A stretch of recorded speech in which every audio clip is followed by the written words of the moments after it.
예, 요즘, 모두 발언에서도 말씀드렸지만, 이제, 상속세, 또 근로소득세, 세금 깎아주기 경쟁이 펼쳐지고 있습니다.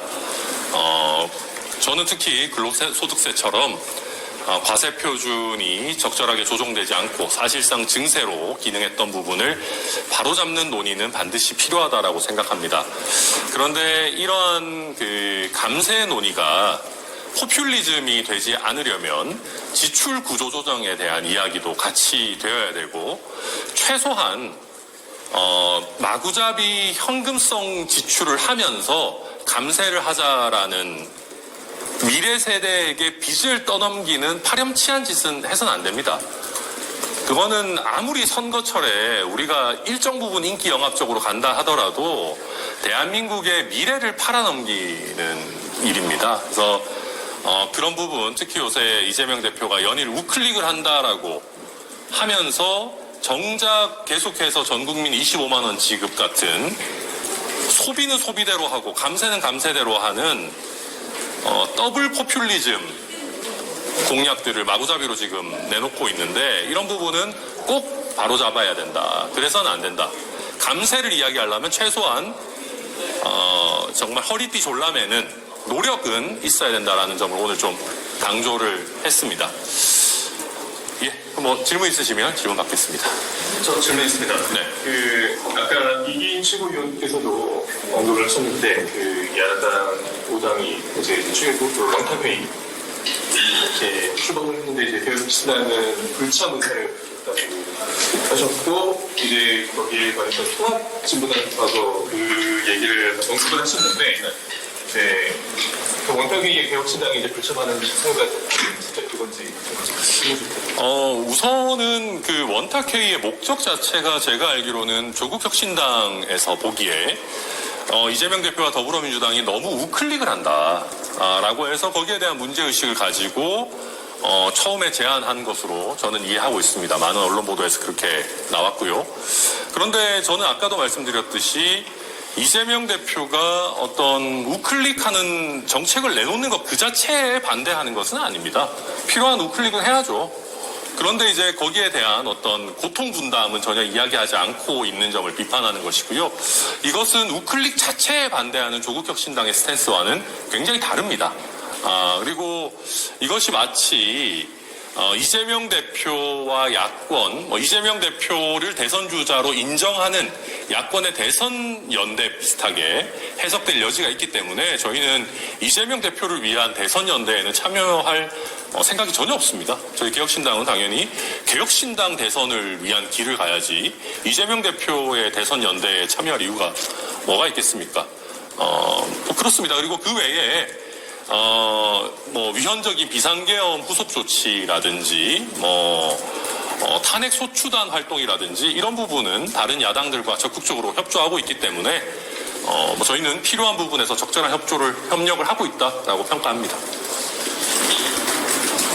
그러면 앞으로도 전혀 친박할 여지가 없다고 보면 되는 거죠? 저는 그 원탁회의라는 형태로 협력을 해야 되는지는 의문입니다.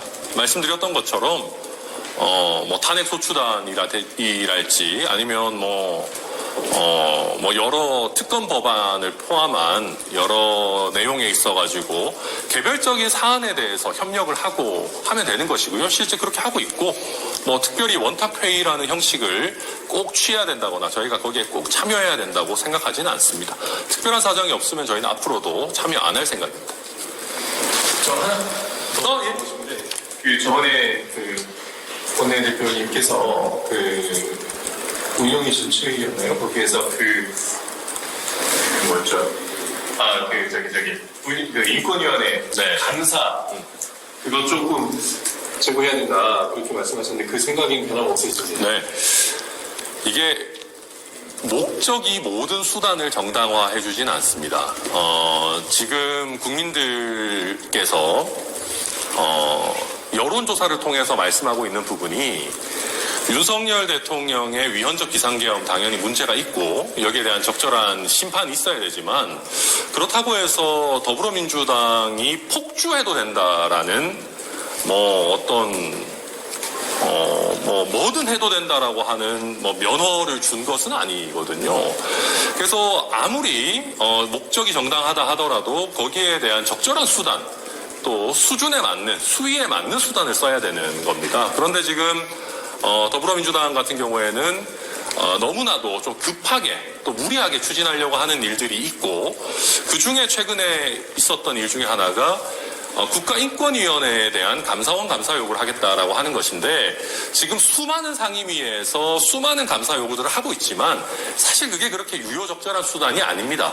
특히나 독립성이 굉장히 강한 인권위에 대해서 국회가 나서가지고 감사원이 감사를 더 적극적으로 해라라고 하는 거는 저는 결코 좋은 선례를 남기는 거라고 생각하지 않습니다. 그래서 저희 개혁신당은 조금은 더 차분하게 국민들께서 여당이 심판받아야 한다 하더라도 야당들이 폭주한다라고 느끼시지는 않도록 저희는 적절한 어떤 균형점을 찾는 그런 정당의 역할을 개혁신당이 하겠다라고 생각하는 것이고요. 그러기 위해서도 저는 원탁회의에 참여해서 모든 것을 같이 하는 것은 오히려 마이너스일 수 있다. 각 정당이 각자의 색깔을 가지고 또 각자의 속도나 방향성을 가지고 어떤 이 비상계엄 이후에 탄핵 심판 등의 후속 조치들을 해나가는 것이 오히려 옳다 그렇게 생각합니다. 최고에서 이재명 대표분 페이스북에 올렸다 지우고 있는데 최근에 전당 대표님 의혹 제기하고 나서 영향인데 이렇게 회상위 같은 걸로 보고 조치하실 계획 같은 거죠? 네, 이런 부분 저희가 사실 안타까운 부분이고요. 거듭해서 경고할 수밖에 없습니다. 거듭해서 경고를 할 수밖에 없고, 그리고 오늘 최고위원회를 통해 가지고 저희가 윤리위 구성도 마쳤습니다. 그래서 제가 최고위의 일원이고 지도부로서 이제 윤리위가 독립적으로 심사해야 될 것에 대해 가지고 제가 어떤 예단을 주는 발언을 할 수는 없습니다만은 어쨌든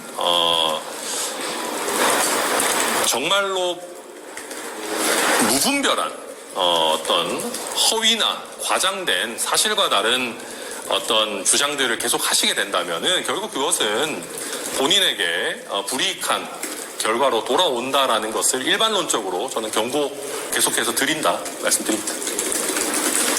윤리위 구성원 혹시 어떻게 예, 그 자세한 내용은 오늘 사무처에서 위원 명단 등을 포함해서 곧 말씀드릴 겁니다. 다른 질문인데 예. 최근에 한동훈 대표도 책을 낼 예정이라는 거가 많은데 검사 경력을 빼서 취하더라고요. 그런 거좀 글쎄요. 이 검사 경력을 빼셨기 때문에 오히려 한동훈 대표님이 평생 검사를 하셨다는 게 더 많은 국민들께 한 번 더 환기되지 않았나 싶습니다. 저는 그래서 대선 후보라고 한다면은 상당 기간 본인의 여러 행각, 여러 행보가 국민들께 보여지고 평가된 사람이 대선 후보가 되는 것이 훨씬 더 바람직하지 않나 합니다. 아마 우리가 윤석열 대통령 체제를 겪으면서 깜짝 스타가 대통령이 되어서는 안 된다라는 것은 많은 분들이 느끼셨을 겁니다. 그리고 평생 법조인으로 살아온 사람이 정치를 하는 것은 그리 바람직하지 않다라는 것도 많은 국민들께서 느끼셨을 거라고 생각합니다. 그래서 한동훈 대표께서 애써서 본인이 평생 검사로 살아왔다라는 것을 지우려고 한다 하더라도 결국 본인의 정치 경력이 짧고 또 정치의 영역에서 특별한 성과를 낸 적이 없다라고 하는 것을 가릴 수는 없을 것이다. 저는 그렇게 말씀드리겠습니다. 네, 예. 한 가지만 더 네. 드리면 어제 그 100분 토론에서 이재명 대표가 좀 이준석 우리 의원을 겨냥하는 발언들을 많이 했잖아요. 좀 어떤 기준이라고 보시는지 궁금합니다.